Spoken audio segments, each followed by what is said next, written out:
Olá, gurizada concurseira, tudo bem com vocês? Bom, depois de receber tantas sugestões para falar do concurso da PRF e de tudo que aconteceu, eu finalmente me rendi e vou contar todas as fases, tudo que eu passei aqui para vocês agora. Então, fiquem comigo!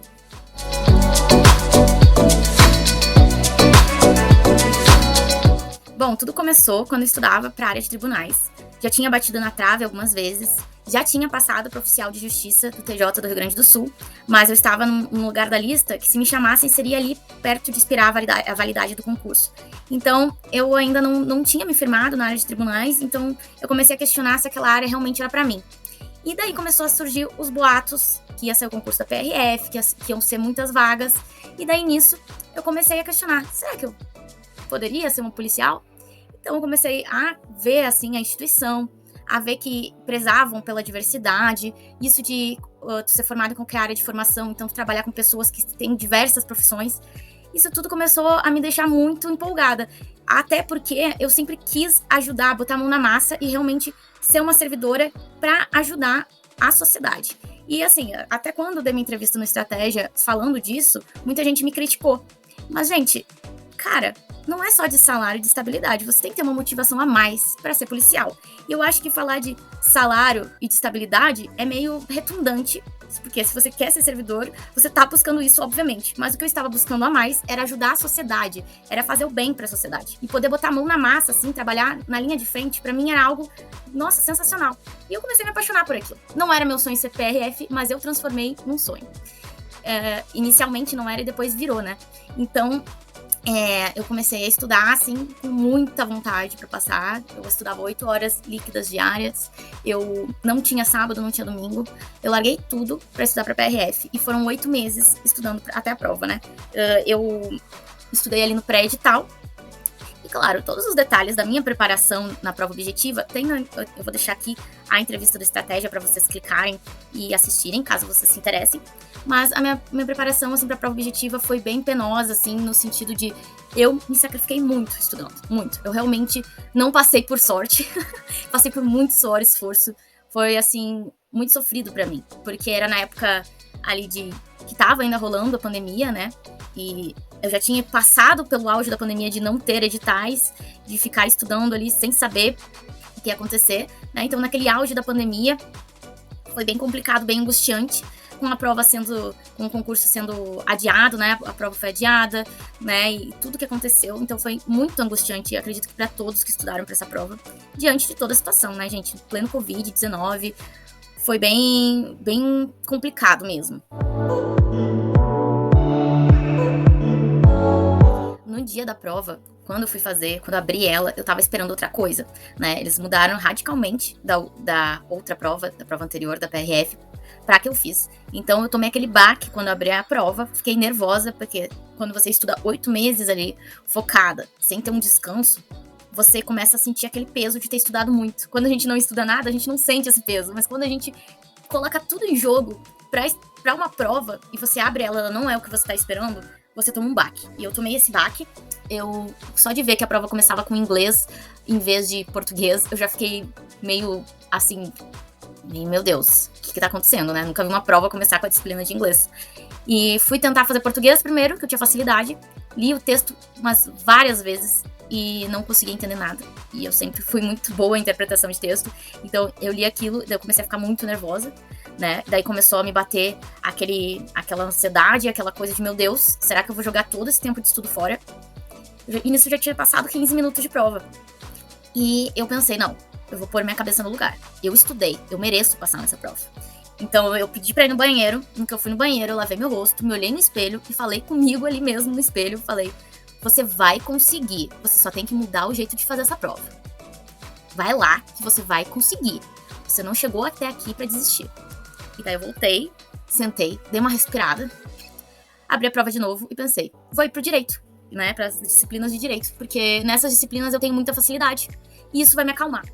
E foi a melhor estratégia que eu poderia fazer naquele momento, eu fiz, né, não sei se foi a mão de Deus, não sei o que foi, mas eu segui certinho ali. Daí, depois que eu vi que o direito ele tava fácil pra mim, daí depois eu voltei lá em português, consegui ler o texto, entender, e as coisas foram fluindo. E graças a Deus, eu consegui tirar a nota que precisava para ser aprovada.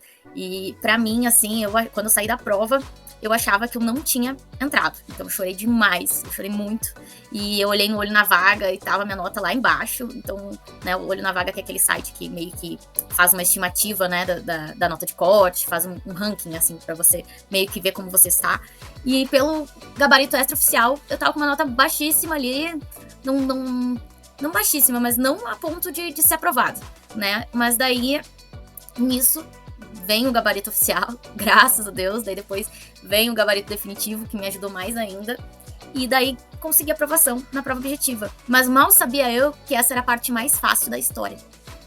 Então, ver o seu nome ali como aprovado na prova objetiva, ali no Diário Oficial da União, foi a primeira vez que eu vi meu nome no Diário Oficial da União, foi algo assim que eu não conseguia parar de chorar, e só de lembrar já me dá vontade de chorar. Porque esse mérito ninguém me tira. Foi algo assim que eu conquistei, eu cheguei ali. E tive muitos anjos no caminho ali. Muita gente que me ajudou, muita gente que esteve comigo. E foi inexplicável essa aprovação. Só que eu quis dar o máximo de mim em todas as fases. Eu não tipo, nossa, passei na objetiva, agora eu tô dentro. A única coisa que eu fazia quando eu estudava pra prova objetiva, eu já treinava pro TAF. Porque todo mundo dizia que o TAF era muito difícil, da PRF que era mais difícil. E realmente eu acredito que seja um dos mais difíceis. E que, além de tudo, a gente ia fazer de máscara, né? Então, correr de máscara é uma coisa muito desconfortável, você tem que estar com um físico muito bom. Então, eu não deixei pra treinar o TAF depois, né? Eu intensifiquei. Então, eu contratei um personal, Michael Ferraz, um grande amigo meu, um baita profissional. E a gente começou a treinar 2 vezes na semana. Eu ia numa pista de corrida, né? Um centro esportivo de Porto Alegre. E a gente treinava lá. E daí, nisso, eu fiz um trabalho bem intenso, assim. Só que o que aconteceu foi que, além de treinar com o Michael, né, eu também fazia academia, musculação. E eu acho que eu me sobrecarreguei demais. Então eu tive canelite. Uns 4 dias antes de fazer o TAF, eu tive uma canelite bem forte. A minha canela inchou realmente, assim, e tava de um jeito que meu pai só dizia: meu Deus, filha, como é que você vai fazer essa prova? E além de tudo, eu descobri meses depois que eu tava com o osso do pé lascado. Então eu fui fazer o TAF com uma canelite, com as canelas inchadas, que eu nunca vi ficar daquele jeito. E além de tudo, com o osso lascado. E o resultado do TAF foi excelente. Eu fiz todos os índices no máximo. Era até 30 segundos na barra. E eu fiquei 33 segundos, a mulher do Sebrasp ficou gritando: desce daí, já acabou seu tempo. E eu não ouvia, eu ficava: quê? Eu não vou sair daqui não, só sair daqui amarrada, né? Que eu nunca pensei que eu ia ficar tanto tempo numa barra, porque em nenhum treino meu eu tinha ficado esse tempo. E abdominal também eu fiz 2 a mais, assim, porque 2 a mais que o máximo, porque eu não lembrava se o máximo era 46 ou 48, na hora me deu um branco, fiz 48 daí. E assim, salto, eu saltei 1,90 e não lembro, mas era o máximo também, um pouco mais que o máximo. Então, tipo, tudo assim, foi muito bom, assim, eu fiz tudo certinho. A única coisa é, no Châtellerault, eu queimei a linha quando eu tava chegando, e daí o cara pegou e falou: ó, você tem 5 minutos, quando você estiver preparada pra fazer de novo, se você não conseguir, você vai ser eliminada. Aí eu pensei: meu Deus, vou ser eliminada no exercício mais fácil. Não vou ser eliminada, pelo amor de Deus. Comecei a respirar, falar comigo de novo: Catiele, vai dar certo, vamos lá. Só faça nem que você não tire o máximo, mas faça em mais tempo e não pise nessas linhas malditas aí pra não se queimar. E realmente, daí eu fiz um pouco mais devagar, pra não queimar nenhuma linha. Não foi no máximo daí esse, mas eu fui quase no máximo, o índice, não lembro agora. Fiz em 9 segundos e alguma coisa. E daí eu passei. A corrida daí eu já sabia que eu tinha que fazer o mínimo, eu já tava dentro, né? E como não é classificatório, eu não tinha por que me matar na corrida. Então, quando faltava aos 10 minutos e 30, eu já tinha feito os 2 quilômetros. Eu comecei a caminhar na quadra, né? Muito feliz, emocionada de novo.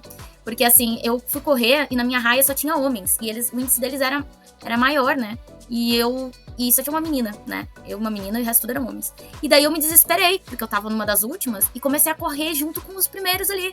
E eu fiquei esbaforida, eu corri como se fosse minha vida, e aos 10 minutos e 30 eu já tinha feito, eu já sabia que eu tava dentro. Mas eu fiquei ali ainda caminhando, e quando o examinador falou que faltava 30 segundos, daí eu dei um corridão de novo, e daí eu fiz mais que o mínimo, né? Bem mais que o mínimo ali, mas não tirei o máximo, nem perto disso daí, porque a corrida eu já não precisava.